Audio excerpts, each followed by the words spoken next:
What's happening, bass players? Ryan here from BassMatter.com, taking you through the core bass learning program. And in this lesson, we are going to discuss the joys of restringing your bass with a fresh set of lines to get that sweet tone back out of your instrument. Let's get to work.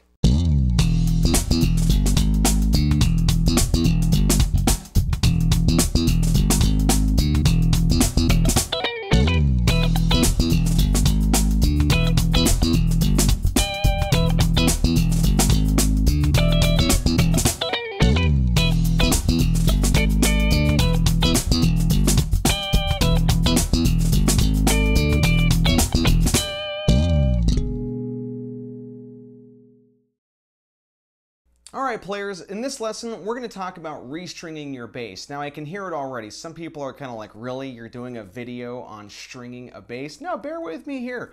There's a lot of things that are actually happening that people aren't really necessarily seeing when they're starting to restring their bass, okay? So first of all, what are the tools that you're going to need? Well, depending on your bass, you may need a few things, but most of us are going to get away with a super cheap set of just some side cutters here, something to actually cut a wire, okay? Now, if we talk about the anatomy of the bass real quick, we can go back to our anatomy video, and it breaks down the whole instrument from top to bottom. But we had two anchoring points on our strings. We have our bridge, and we have our headstock up here, and everything is being spread out between this whole portion of the instrument here. We have our tuners that are going to be releasing the tension of the instrument, okay? Now, when we start working on taking the actual tension off of the strings, I recommend doing one string at a time. And the reason why, some people, I've seen them take their bass and just go right to the strings and clip them all off of there and go from there. And it certainly works. Now, one of the things that I have experienced, and I change strings a lot. I change strings every 2 weeks. So I change my strings often. But with as much as I change my strings, I have noticed that if I take all of my strings off at the same time and then clean off the fretboard, which is sometimes necessary, but I'm all of a sudden taking off all of the tension from the neck, and the relief that's being produced by the truss rod inside is all of a sudden being completely allowed to go to its full potential, which I've noticed can actually even cause, in just 5 to 10 minutes of having your strings off of the instrument, your neck to start curving again, right? And then putting on a fresh set of strings isn't quite helping get the straight neck back right away. So sometimes it can be a problem if you take off all of the strings and put on a whole new set of strings. I recommend taking off one string at a time and putting on a new one. Now let's talk about that process. I'm going to start with my E string, okay? I'm just going to unwind it all the way here across the top. And my particular bass, I don't have to pull the string all the way through a channel here across the bridge. I can just simply unclick it and pop it from there, and that string is now garbage. Now let me talk about the strings that I use. I'm a big D'Addario fan. The reason why is they're cheap, and they're reliable, and they sound great. Those are the 3 big things that sell me on D'Addario right away. So let me go ahead and get this bag open here. I'm going to use my teeth on camera and be really barbaric about this, but I'm going to pop these strings out here. Usually come in and they're nice and wound up, and I'm going to take my thickest string, which is my E string, place it in the bridge across the bottom. Now as far as cutting across the top, okay, what we notice here is that we've got these tuning pegs up here, and these tuning pegs, we want to make sure that we get a little bit of slack in there as far as being able to wrap around the tuning pegs. We want to have a nice solid 2 or 3 wraps along there, okay?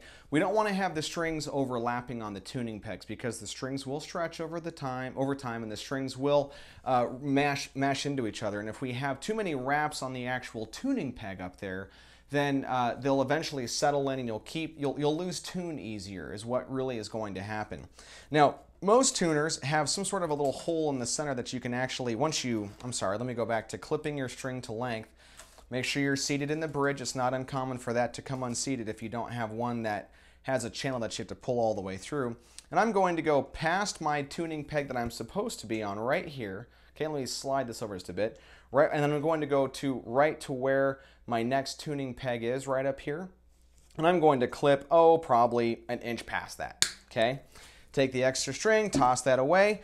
Now I'm going to make sure I'm seated here and toss this down here, making sure that I'm pushing this into the actual string port in the tuning peg itself, bending it down, making sure it's going in the channel, and then taking a little bit of tension on here, okay?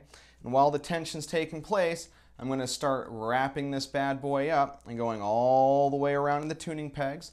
And I want to get at least one complete wrap, preferably two or more, but I don't want to have my strings overlapping each other. That's on the tuning peg up here. So I want to make sure I have just 2 or 3 wraps on there. Now on some of the other Fenders on there, they have really a big ratio tuning pegs on there. They're a lot wider than some of like these hip shot ones that I have, or some other ones, and so you'll have to go farther. And I've got a little Geddy Lee Jazz that I use, and I usually skip one entire tuning port, one of the tuning pegs on the headstock, skip one and go to the next one and then cut there. And then voila, I was able to get right to 2 wraps perfectly on the tuning peg right here. And that's the process. I'm going to do that with my bass for the rest of going all the way across. Now, of course, some people may want to clean their fretboard as they're going along. Let's talk about a little bit of maintenance real quick here. If you have a really porous wood fretboard, something like rosewood, right, that is really capable of expelling and absorbing moisture because it has such large pores on there, you'll want to condition that fretboard regularly. And one of the best things for it is going to be just regular lemon oil, okay? And there's a lot of opinions out there on this. So somebody's got an opinion just like mine that's probably not lemon oil, and it's probably just as valid, right? I see a lot of people are using bore oil, okay? So like for the bore of a clarinet, they're using bore oil on their fretboards. Some people I've even seen use mineral oil. That's a little bit too sticky for me. But you want to avoid things that have detergents in them. You want to stick closer to natural lubrications out there that's not going to damage or cause any sort of an acidic burn on a wood finished bass. Now you start looking at some of the exotic woods out there, things like Chechen, things like Padauk, things like Wenge or Wenge, however you want to say that. You may want to actually contact the manufacturer and find out what they're suggesting to use to condition the wood. And you'll want to do that with your old strings on there first. Make sure that you condition the fretboard. Let everything soak in, then wipe it off really, really, really good.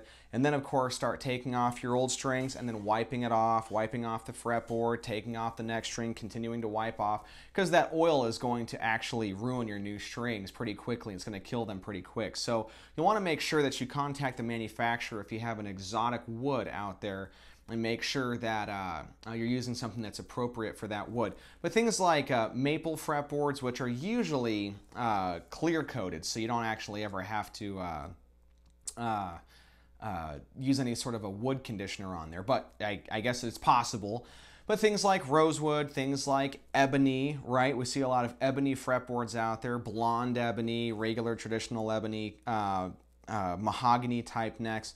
You may want to actually just use a regular lemon oil to be able to condition the fretboard so it continues to stay nice, it keeps its nice rich tone, and evaporating water or evaporating moisture is going to cause your neck's tensile strength to change, which is going to allow the strings to torque on it a bit more, and you have to go on there and make a truss rod adjustment. So strings really are a huge, huge deal, guys. And make sure you go through all of your strings and change them all up, and you get a nice 2 wraps across the fretboard, and you're good to go. Guys, this is Ryan. This is a quick stringing lesson and fretboard maintenance lesson, okay? I hope you guys found this useful. We're going to start jamming here pretty soon, okay? This next lesson, we're going to start exploring some chords out there, and how to use chords, how to make chords, and how to start jamming with chords and playing by numbers. We've got a lot of great lessons coming up. So this is kind of the exit point of the beginner series that I have here, which is covering a lot of the entry-level basic music theory 101,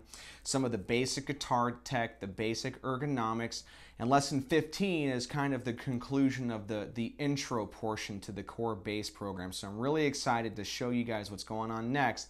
Make sure you stay tuned for our next lesson to start jumping into more jamming and you have a nice fret of strings on your bass now to take you into the whole new level here. So lots of great stuff going on, guys. Ryan here, signing off from BassMatter.com. Make sure you find us online, guys. Facebook, Twitter, Instagram, Google+. Subscribe to this YouTube channel. We're going to have a lot of great information continuing to come out of here. So make sure you tell a friend, like the video, share it online. It helps me out. Figured I might as well ask. Make sure you tell everybody about what's going on here. Download all the free charts online, and we'll see you guys at the next lesson. Happy playing.